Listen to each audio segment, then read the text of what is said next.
رحیم. په هر جمله اسمیه کې دا قاعده اول نه تاسو یاد کړئ. نو مخکې مونږ سبق وایو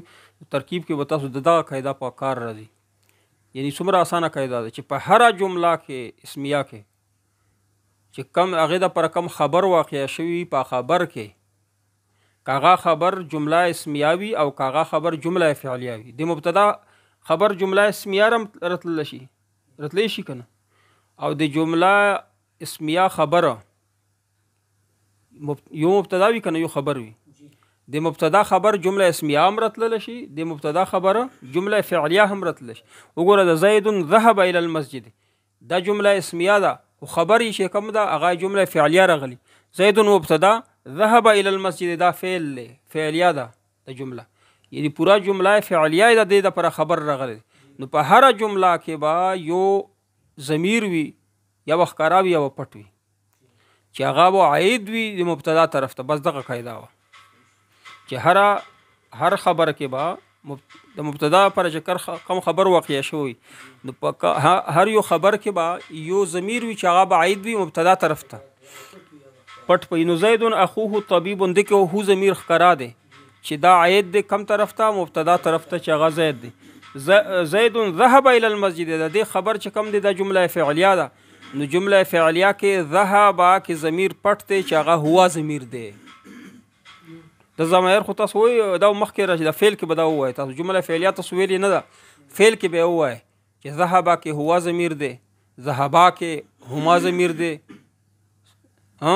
ذهبو کې هم ضمیر دی. دغه ضمیر په دې کې پټ دی. نو ذهبا معنا ورکوي چې لاړو هغه یو کس هغه نه مراد هوا دی. نو د هوا ضمیر په د ذهبا کې پټ دی چې عاید دی زید طرف ته. اسانه شو کنه.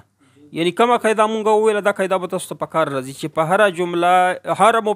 هر جمله اسمیه کې په خبر کې یو ضمیر وي چې یا پټ وي یا به ښکارا وي یا به عاید وي هغه طرف مبتدا طرف شاباس. اوس وګوره یوه جمله اسمیه ده لکه زید صالح. کومه جمله ده؟ زید صالح. دا جمله ده اسمیه ده که فعلیه ده؟ زید جمله اسمیه ولې ده؟ زید صالح فعل جزئی اسم دی او دې ته ویلی شي زید مبتدا او صالح خبر. د دې معنا څه شي زید نیک سړی دی چې دې کې ته تاکید پیدا کوي چې ډېر زیات نیک سړی دی. نو بیا به څه کوې؟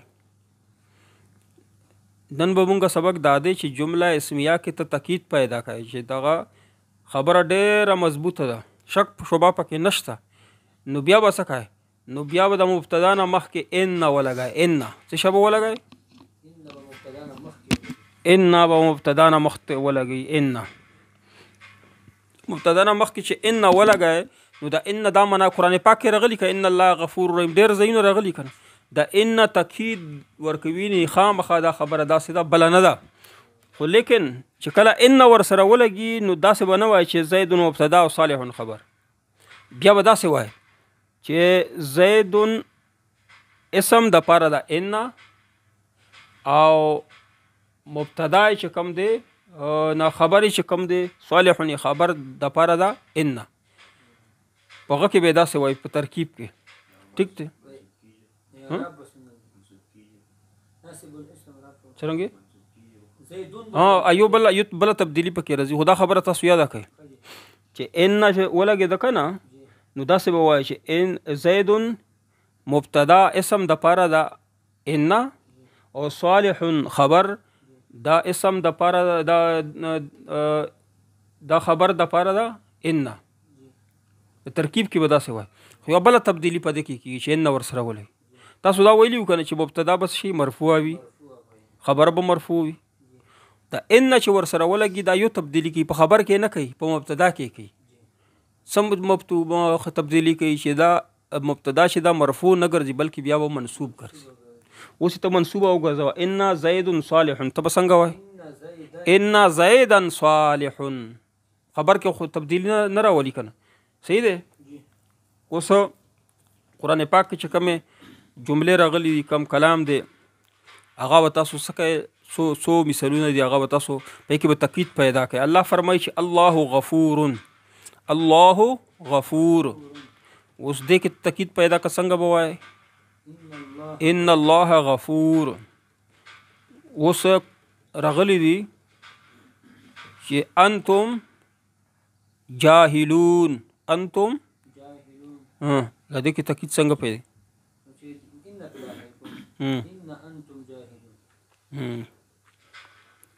او مخکې په عربی کې د دې ترجمه وکړه علم نفع دینے والا ہے. علم نفع دینے والا ہے په عربی کې د دې ترجمه وکړه مبتدا ورته راوړه العلم نافع. العلم نافع دې کې ته تاکید پیدا کړه ان اوس چې تاکید پیدا کړه دې ته سوچ وکړه العلم نافع. څه دی وایي العلم تاسو کې ډېرې قاعدې چلېږي تا نه زړې قاعدې یې شوي دي که نه یېرې دي که نه تا وویل چې ان العلم دی وویل نافع. څنګه اوس وایه ان العلم نافع. اول العلم نافع نو ان په داخل شل ان العلم نافع. ها دا خو آسان شو که نه دا صفاکه. اوس بل کله چې جمله اسمیه کې تاکید پیدا کوي نو ان او په داخل کې ټیک دی یو بل خبره سره هم تاکید پیدا کیږي چې هغې ته ویلی شي لام تاکید. په لام تاکید سره هم څه شی پیدا کیږي په لام تاکید سره چې لام په داخل کې لام تاکید هغې ته ویلی شي لام تاکید. په لام تاکید سره هم پکې تاکید پیدا کیږي په جمله اسمیه کې. خو لیکن لکه څنګه چې ان په مبتدا کې په اعراب باندې عمل کوي چې هغه مرفوع نه منصوب کوي خو د لام تاکید داخل کې دا په معنا کې تبدیلی کوي او په هغه کې تبدیلی نه کوي په اعرابو کې. لام چې په داخل کې لام تاکید په معنا کې خو تبدیلی کوي یعنی زور پکې پیدا کوي په اعرابو کې تبدیلی نه کوي. اوس دغه جمله ده چې الشرک ظلم عظیم په دې باندې ته لام تاکید داخل کې نو څنګه بشي الشرک ظلم عظیم په دې باندې لام تاکید داخل کا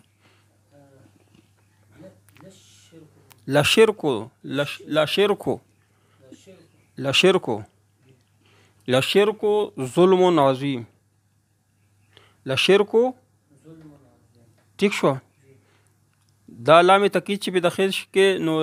الشرک پهلا هم مرفوع لام په داخل لا شرک مرفوع. او بل یو مسله وره دا سه هم په جمله کې کیږي چې لام تاکید به هم په داخل وي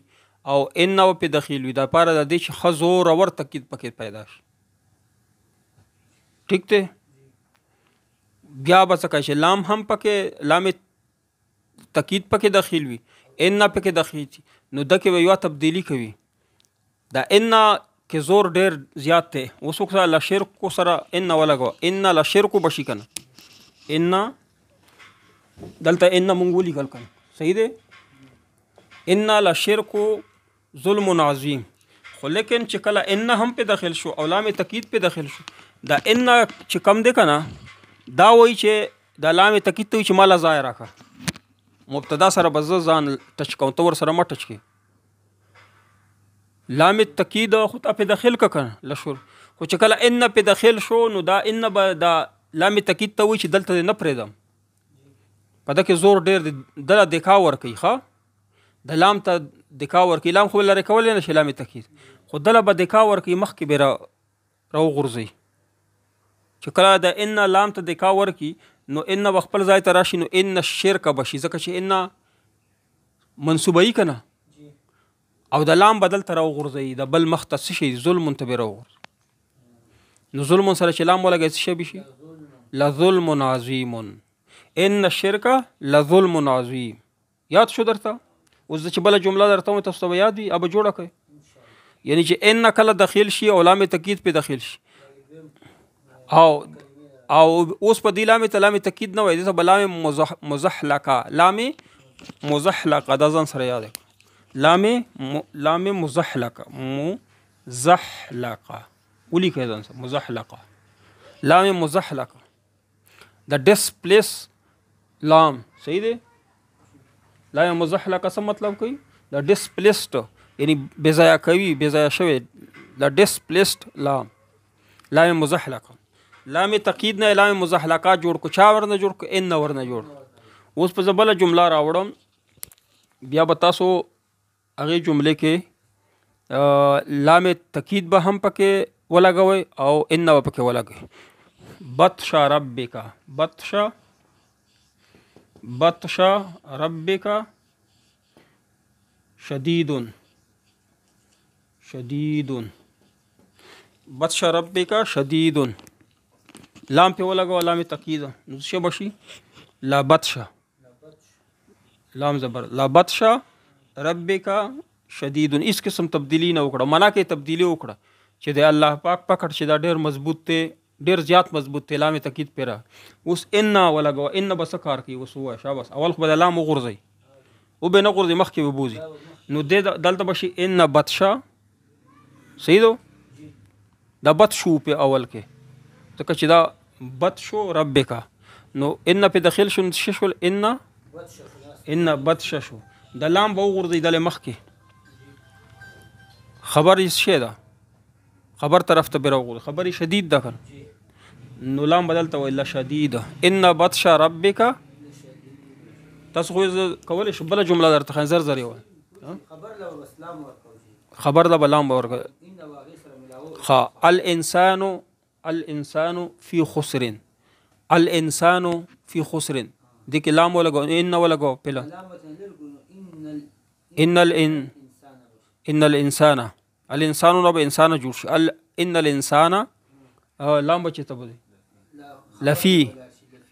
لفی خسر فی خسر دا جار و مجرور کنه جار و مجرور خبر ګرځي کنه نو لفی خسر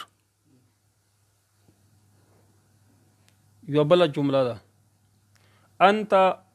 رسول الله انت دا انت چې کوم دی دا داسې ضمیر دی کنه چې دا مبني وي ان چې په داخل شي دا به مبني وي نو ووایه ان انت رسول الله لرسول الله ان انت لرسول الله ته خامخا د الله رسول یې ته خامخا د الله رسول یې خا د ان چې کوم دی د سره نور ملګري چې هغې ته ویلی شي ان و اخواتها ان د دې خویندې دي د ده ملګري دي د ان سره نور ملګري دي یو ور سره کم ملګری دی ان سره یو بل ملګری ان خو مونږ ووایو که نه دا ان چې دا جملې په منځ کې راځي ان چې کم دا د مبتدا نه مخکې راځي ان د جملې په منځ کې راځي لکه څرنګه ان اول څنګه راغلی ان محمد رسول الله اوس ان منځ کې راوله اشهد ان محمد رسول الله ان اول کې راځي ان منځ کې راځي ورپسې بل ملګری دی که ان که ان لکن لیت لعل وبل ملګری دی که ان دا حروف تشبیه ده حروف تشبیه ده پر استعمالی کاف حروف تشبیه ده کنه کاف نو دا کاف نه زیاته یعنی زیات زور ورکوي کانه هو کان زیدن اسادون لکه څنګه چې ان منصوبهی مبتدا لاره داسې دوی هم منصوبه نو کان زیدن اسادون کان الطفل قمر لكن منځ کې راځي ان القرآن بین لكن الكافرون جاهلون لكن هم داسې کوي چې مبتدا به کوي مرفوع وي هغې نه منصوب کوي لیته تمنا ده پر چې تمنا اظهار کوي لیت الاسلام غالب کاش چې د اسلام غالب وي یا سړی وایي چې لیت الصحة دائم کاش چې د صحت همیشه او لعل امید د پر رضی تمنا بیل شه د امید بیل شه لکه ته چې امید کوي لعل زیدا صادق شاید چې زید چې کم وي رښتونی وي او لعل زیدا مریض شاید چې زید مریض وي تا نه تپوس وکړو چې زید ولې اندې راغلی ته ووایه چې لعل زیدا مریض شاید چې هغه مریض وي اخواتها ان واخواتها دا تاسو ته مو وی چې دته حروف مشبهه بالفعل هم ویل شي دته څه ویل شي حروف مشبهه بالفعل ټیک دی خدا په جمله اسمیه باندې داخليږي او مبتدا ته رفع نه مرفوع نه وي بلکې نصب ورکي رفع په ځای باندې نصب ورکي او خبر کې هیڅ قسمه غنا کوي تغیر تبدیلی نه کوي ټیک دی کنه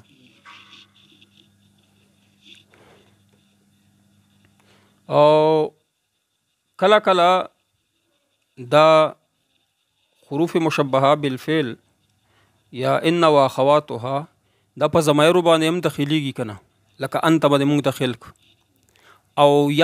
یا هم ضمیر د کنه یا اذان د پرچ استعمالای یا متکلم باندې چې کله داخل شي نو منس کې بنونی وقیا ورکای ته نونی وقیا ویلش منس کې چې ور نونی وقیا دا ځن سره یاد سره نونی وقیا د نونی وقیا ورته سره لګوي صحیح دی چې په ضمیر یا متکلم او په حروف مشبهه بالفعل کې فرق راشي اوس نون وقیا لکه ان په یہ باندې داخل کا ان نی باندې ان نی نون وقیا ومنس کې لګا ان نی د نون وقیا ور سره لګا چې ایت په زیر ور لکننی کأنی لکننی او کأننی ٹھیک تے او ان دا کله مخفف فعل شي یعنی ان په ځای باندې ان ویل شي او ان په ځای باندې ان ویل شي چې کله مخفف وای نو بیا د مرضی ده کا مبتدا کې منصوباوي او کنه منصوباوي بیا ځته اختیار ملاو صحیح دی لکه اوس وای چې ان عملک متقن دا څه ویل چې ان عملو ویل شي ان عملک متقن ٹھیک تا خو لیکن چې ان په ځای باندې ان وای کنه نو بیا به لام تاکید هم ور سره لګوي خامخ لام تاکید به ور سره خامخ لګوي لکه څنګه ان عملک متقن په ځای وای لمتقن ان عملک متقن لام تاکید چې ور سره ولګي ان لمتقن ٹھیک تا کنه او بل دا جمله اسمیه کې تخصیص پیدا کوي حصر پکې پیدا کوي تخصیص او حصر چې دینه علاوه بل خبره نه او پغې کې حصر ای کې راغلی خبره پغې کې راغلی بل کې نه حصر هغه ته ویل شي مخکې به د تشریح راش نو حصر پکې پیدا کای کنه نو بیا به مبتدا او خبر په منس کې د رفع ولا ضمیر راولې د نصب او جر ولا ضمیر نه د رفع ولا ضمیر به پکې راولې لکه الله غفور په دې کې د رفع ضمیر راولا په منس کې الله هو الغفور یاد شو سموي چې حصر یا تخصیص پیدا کای په جمله اسمیه کې نو مبتدا او دا خبر په منس کې بعد د رفع ضمیر راولې الله غفور په منس کې براوه الله هو الغفور القرآن حق په دې کې حصر پیدا کا القرآن هو الحق قرآن پاک چې کوم مثالونه راغلي اولئک مفلحون د رفع ولا ضمیر پکې راوله جمع ده کنه اولئک هم المفلحون الكافرون ظالمون تویا هم الظالمون اصحاب النار فائزون هم الفائزون اصحاب الجنة هم الفائز اصحاب النار هو فائز نه یا ناکامی دنیاوی الآخرة دار القرار بلا بك ان ولا ان الآخرة دار مغدا تسنیه ده